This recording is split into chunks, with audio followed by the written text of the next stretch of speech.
Good morning. This is Jason Dean coming live at you again for another Film Fanatic show. So yeah, today's show is well, again a lot of like a lot of the shows I upload. The majority of them are always obviously like film reviews, me talking about seeing certain films in the theater. I tend to always I try to always keep things for the most part positive. The movie reviews that I do are usually always centered on movies that I own. They're all about 98% of the movies that I cover on this channel are movies that I actually own in my collection on Blu-ray and stuff and DVDs, but mostly they're Blu-rays now. I've transferred fully to where I don't really buy DVDs anymore, very, very rarely. And so and so I usually keep it focused on movies that I really love and things that are you know films that are important for me, important to me, that are inspiring and all those kinds of things. And then I the only times that is a little bit different is when I go to a movie to the theater. Going to the movies just into itself is pretty much my favorite activity. So when I go to the movies, I usually do a show on whatever I have seen, and whether it's a good, you know, fun experience or I just have a negative experience, I tend to just I'll do a review. So there's been a handful of movies that I have seen in the theater that I have been pretty disappointed with. I don't go as much as I used to, but it is something I still love doing. The experience itself is just awesome. The last review of the last movie I saw in the theater was Alien Romulus, and I have two shows about that movie. That movie was the movie itself. Obviously, check out the videos that I have, especially the second one. The I had a lot of mixed things about the actual film, and I was incredibly let down by that film.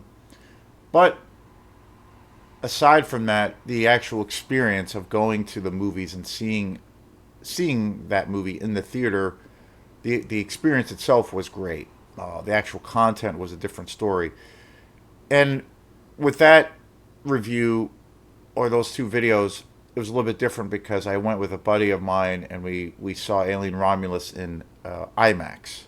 IMAX is just a an intense experience. If you haven't really experienced IMAX, I definitely recommend it. I could see it being overkill for certain films. You could go there and see, I don't know, like Pepsi commercials, and it would still be kind of enthralling. So it's a little bit kind of ridiculous that way, but the actual experience, the immersive nature of it, is not like anything you've ever experienced. So it's a very heightened experience. Obviously, when you go to see something in IMAX, so the actual experience was wonderful, but the content of what we actually saw was pretty lame. But in that regard, whatever I see, typically when I go to the movies, I go to one of the theaters that's local, for the most locally operated, and that's close by. Saco, Maine is where the IMAX theater, and that's about a 2 hour drive, so I don't get to go there very often. And it's when they have movies there, they're only there. They don't have a very long run. They only have like a week or so. So it's a little bit more tricky to kind of coordinate schedules if you're going with somebody or what have you. And it's a long drive and all those things. And if you're going to see a movie locally, a lot of the times they go to Flagship Cinema. It's a 40-minute drive, which is still a little bit of a hike. but that's local, and it's a lot easier. And in the local theaters, they'll have a new movie in the theater for at least a couple of weeks, 2 to 3 weeks at least. So there's a lot more flexibility as far as when you know to make plans to go see it. But the experience itself, I always talk about those movies, whether they're the movies themselves. I feel are good, or if or if I have a lot of issues, or I just didn't enjoy the movie. So that's the only exception as far as if you want to call it negative reviews. But some things are worth talking about. Film is a I think the most for me it's my most cherished form of art. I think it's the most making a film, directing a film, seeing something come to fruition in the filmmaking world is is incredible, and I think it's the most detailed and the most complex form of expression. Always because I feel like, well, I've had, on a very, very small scale, I've had experience working on film projects of my own, in my own time. Many years ago, I I was in a band. I've talked about this before, but it's something I think that's always worth sharing. But many, many years ago, I was in this rock band where we were the folks who were in the band and in that band at the time, and that I was friends with. We were very much into film, and that band kind of had like a certain aesthetic, and it had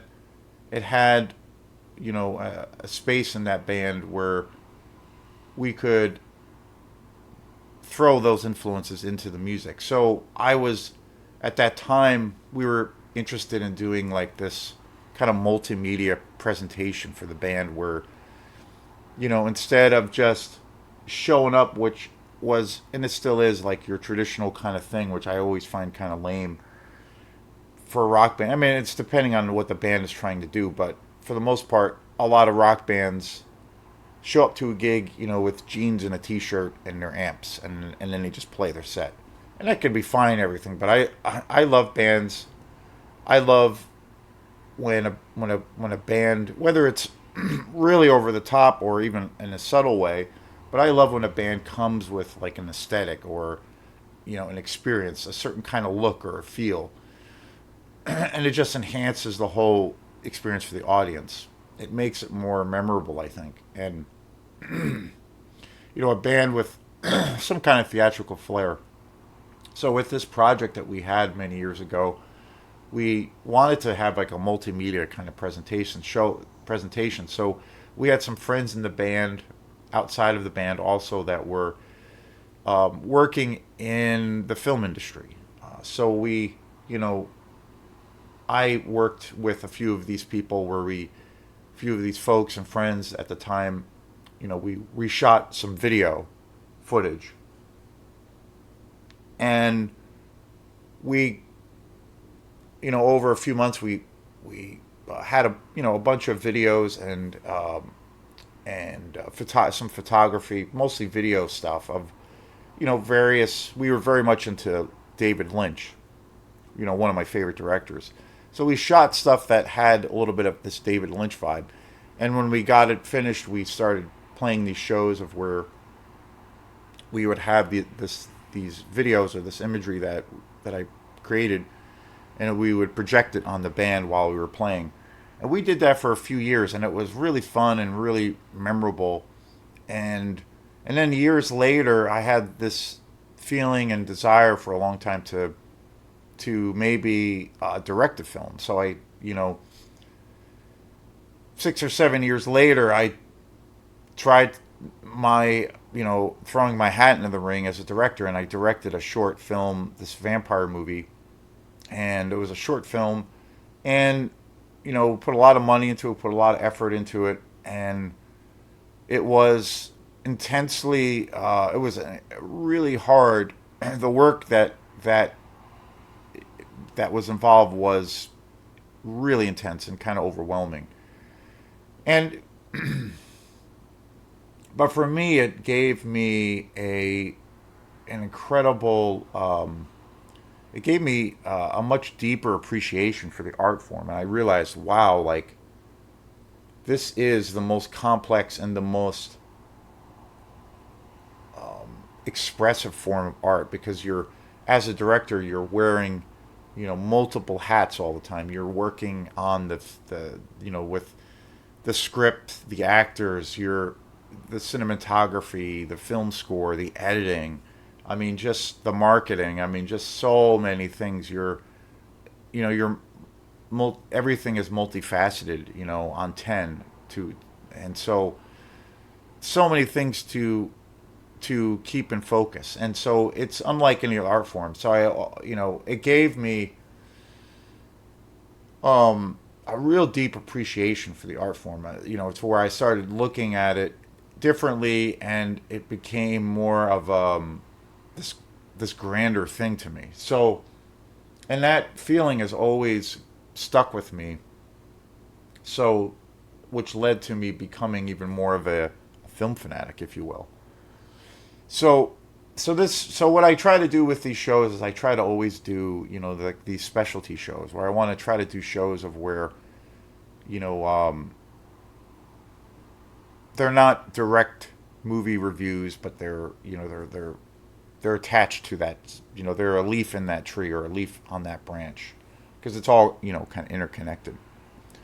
So yeah, today's show I wanted to talk about this new thing that's kind of been happening the last more recently, very very recently, but then it's been kind of going on the last couple of years, and it to me it's as a fan of film, it's really kind of startling, and I think a real terrible trend, and that is basically there's what today's show is about.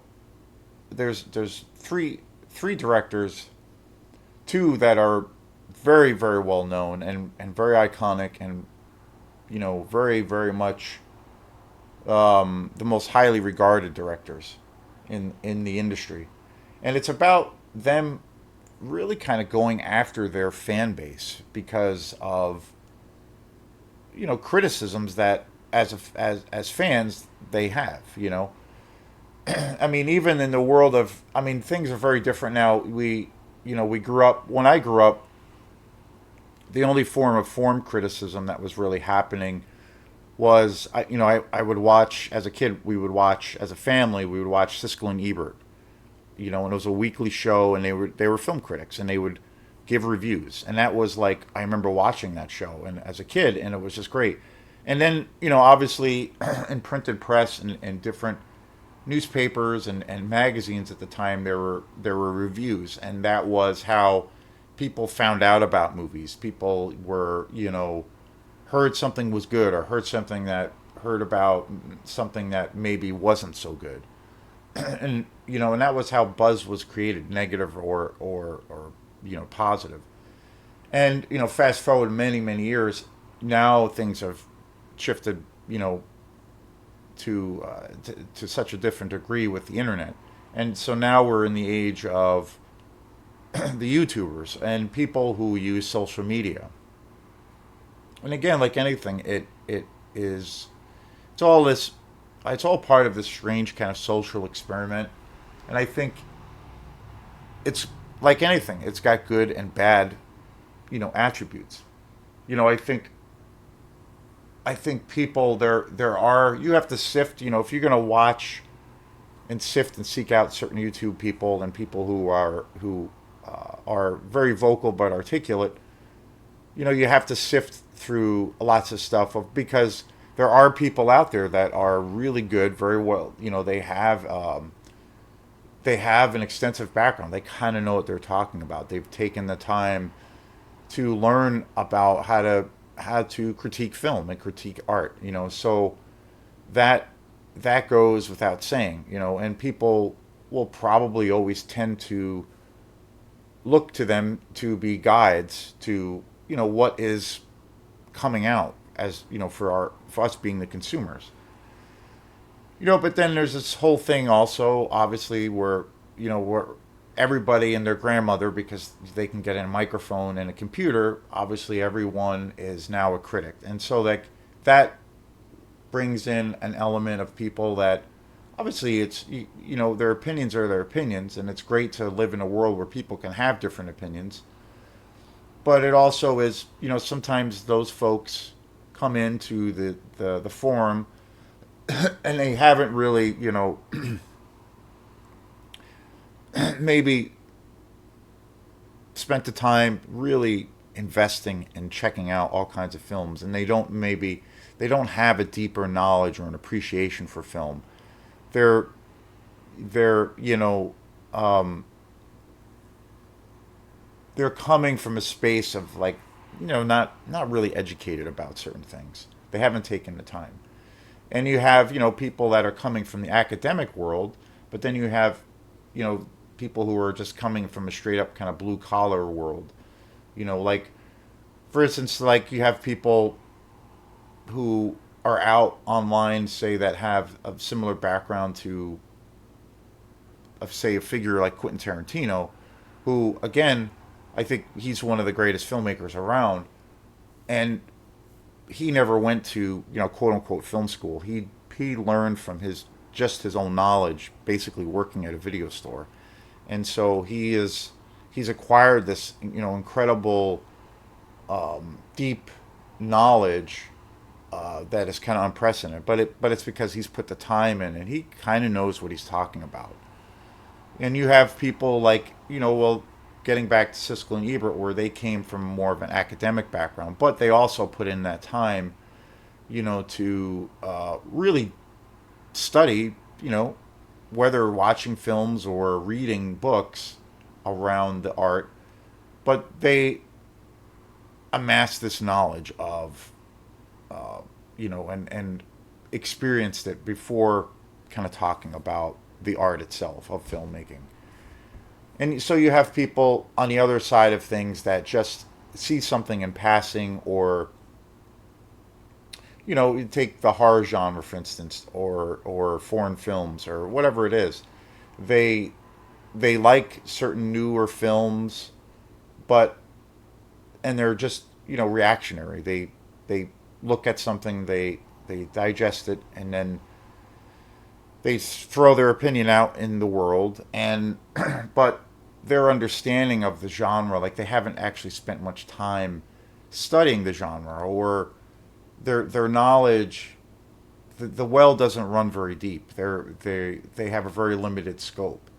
And I think, the more experience that a person has, you know for example, like I think, like I used to go to lots of art galleries back many years ago, and I do have a deep appreciation for art.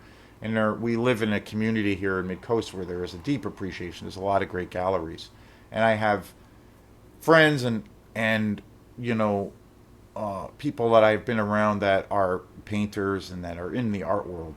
And there's a few painters that I really do love, um, but and I've had experience going to lots of art shows, and it would be, but at the same time, I feel like I don't know,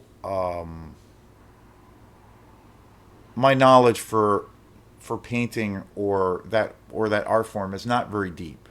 I think it's more on the surface of things I've been exposed to, and certain painters that have grabbed my attention over the years. But I haven't taken that deep dive and really spent the time searching and checking out, and acquiring, to understand, or attempting to understand, the language of art. So it would be kind of like me deciding to put up, at this current stage, put up a YouTube channel or a blog or whatever, and suddenly I'm an art critic and I'm going to start, reviewing art. And I feel like, well, I don't personally feel like I'm qualified to do that because I have a a real deep appreciation for it, and there are certain painters I like, but I haven't taken that time to really investigate. So for me to do that, I just feel like there's more qualified people out there that should be doing it because they have taken that time. So that's kind of how I look at criticism. So you do have people who jump on bandwagons and aren't necessarily qualified to talk about what they're talking about. We all have opinions, and that's great. I honestly would not want to live in a world where everybody shared the same opinion. But again, you always have good and you have the bad. You have to sift through certain things to kind of understand and get a bigger picture of things. Overall, I think it's great that we can. It's easier for people to kind of share their thoughts, and share that information out there. So basically, what happened was, and this has happened recently, but there was a 4K reissue of quite a few James Cameron films. I believe it was True Lies, and also um, there was a release. The big one that came out recently was Aliens, and um, and then also The Abyss. All three films directed by James Cameron. And so that film, of those films, I recently watched a show on aliens, and I saw that there's been, kind of a lot of fan backlash. People were saying that the transfer was not very good, and they were really disappointed with it. And it's an expensive set, and so people were highly critical of it, and that's not anything different, especially when you're dropping a lot of cash for something that you've been wanting that hasn't been released. But people were pretty negative about it, and so there was a recent interview where James Cameron talked about the backlash. And I don't have 4K myself. I have seen 4K. I do have lots of Blu-rays that are taken from 4K, so it's really, really close to that quality. And 4K can be pretty incredible. But James Cameron recently gave an interview where he basically, literally attacked his fan base and really, basically said that they're a bunch of losers and they need to get a life. And that they need to get, grow up and get a life and get out of their parents' basement. And and then another thing that happened recently, the director of the new Crow remake, which just came out, also that movie really was a turd in the box office. It didn't make any money at all, and it hasn't gotten any positive reviews, and people have been kind of shitting on it. But it really was. It really had a lot of negative things attached to it, and it bombed. So that there was another recent interview, a very recent interview, I guess a day or two ago, from the director of the Crow remake or reboot, if you will, where he basically did the same thing, and he, attacked people and the fans, saying that they need to get a life and stop throwing stones at this project that we've worked hard on, and just anybody just goes out of his way to attack the fans and to attack their criticisms when these are the people that make or break a film. And then a few years back, there was a Ridley Scott film, one of his last films that he put out, called The Last Duel. And that movie also came out and really took a bomb, was a bomb, and it just didn't do anything in the box office. It was a commercial failure.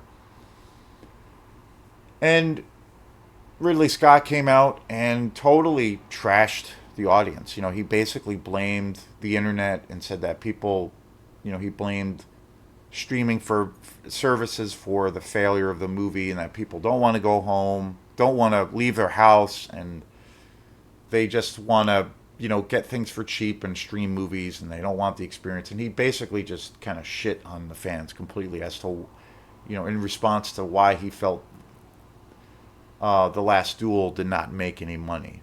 And that was like maybe 3 or 4 years ago that movie came out. And I just feel like when that stuff happens, my first reaction is like, and so basically these three situations are this. It's basically the same situation. It's the same thing of where these directors are, especially when you look at Ridley Scott or James Cameron, which they are, household names. They are like, you know, kind of the biggest directors around. But they're essentially like attacking and trashing their fan base. And, looking back in, the history, I mean, the last 100 years of films coming out, and, film criticism has been around just as long. And, you know, whether a movie makes money or it flops, and the reactions from people, the whether it has a positive or a negative buzz around it, like that's as old as filmmaking, and that's not anything new. The only thing that's different now is obviously with social media, there is there is a bigger forum for people to express their opinions, but you know it's still kind of the same thing. And I don't remember like looking, comparing this kind of situation or thinking about this situation. I kind of think about, well, did this ever happen? Has this really ever happened in other decades? Let's say 60s, 70s, 80s, 90s, where because a film was, and for example, The Crow. This isn't the first movie that failed at the box office. Like, no, there's a bazillion movies that have tanked in the box office. This isn't the first movie that has gone down that route, or this isn't aliens, or what have you. This isn't the first movie to come out and get say a reissued, re-released version of it or a new cut and was criticized. I mean, it's always happened. It's always been a thing. And I thought about, well, okay, are there any other examples in kind of this world of where the directors came out and literally attacked their own fan base, the people that actually have made them successful?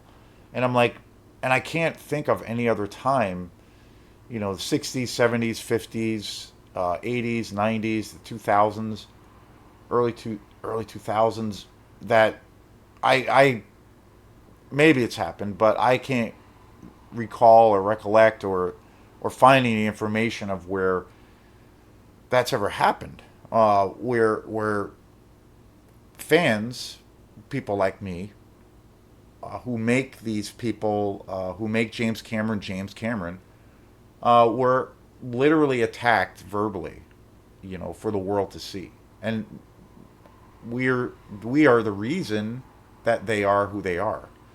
And I was like that, and I have never found examples. I haven't been able to find any examples of that happening until recently, within, very, very recently, and then just a couple of years ago. And it seems to be this thing of where I just don't understand the logic of it, and it does. I find it, well, really offensive that you have these directors who have more money than God. They can't take some criticism, and it's like, and they're the way they react and the way they attack people, their fans, and put themselves in this box. And it's like, no wonder people are even more cynical of what these projects are that these directors are putting out. And my first reaction is like, wow, like these guys are, these guys are kinds of this is like total bullshit, and this is terrible. Like, and my first reaction is like, well, fuck these guys. And my first reaction is like, well, you know what? I'm never gonna go see another Ridley Scott or James Cameron movie ever again. I'm just gonna give these guys a middle finger and just say, go fuck yourselves, because you guys can't take criticism. And it's unprecedented. Like, where it's like this, it's like kind of like shitting in your own house and burning that bridge. Of like, of course, not everything's going to be rosy. Not everybody is going to. Yeah, everybody's going to have a different a different opinion, and as that's the way it should be. But to not be able to take it and have a thicker skin and to be a juvenile and to like really attack your audience, I just don't understand that. Like, what is the logic?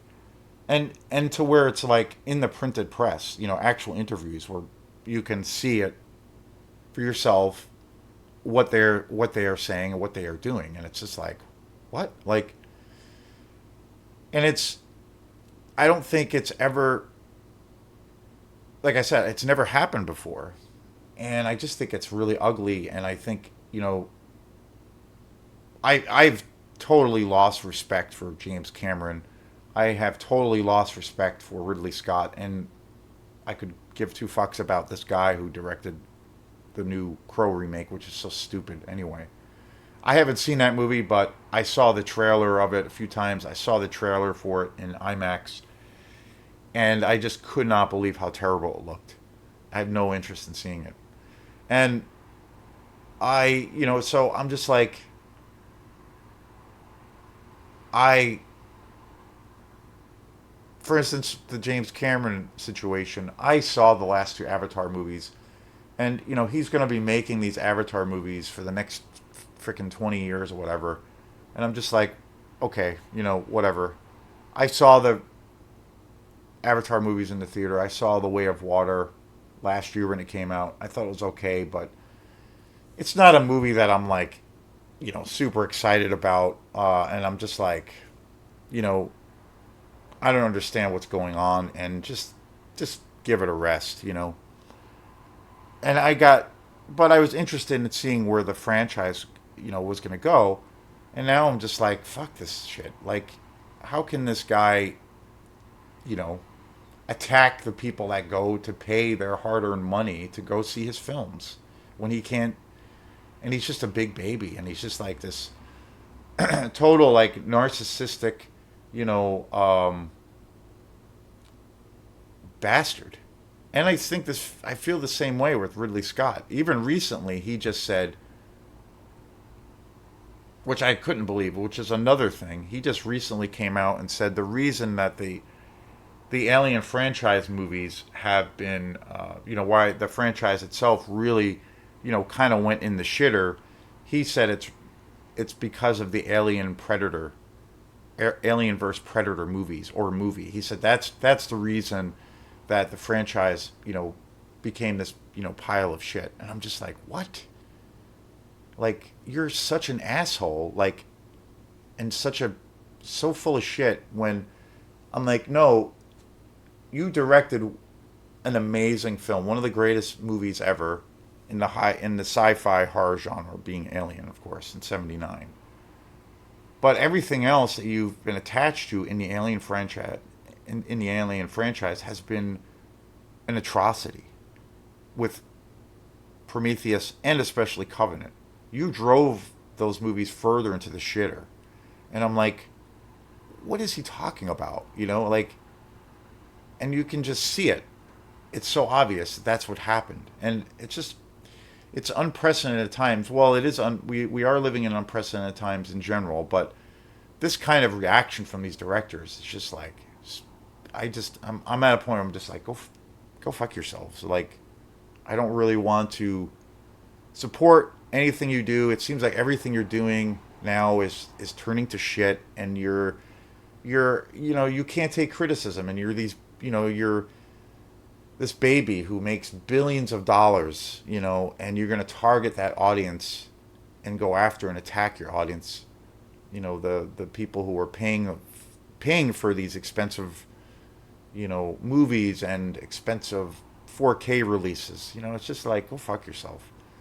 So, yeah, I wanted to do a show about that subject. So, thanks again, and we will see you next time. Peace.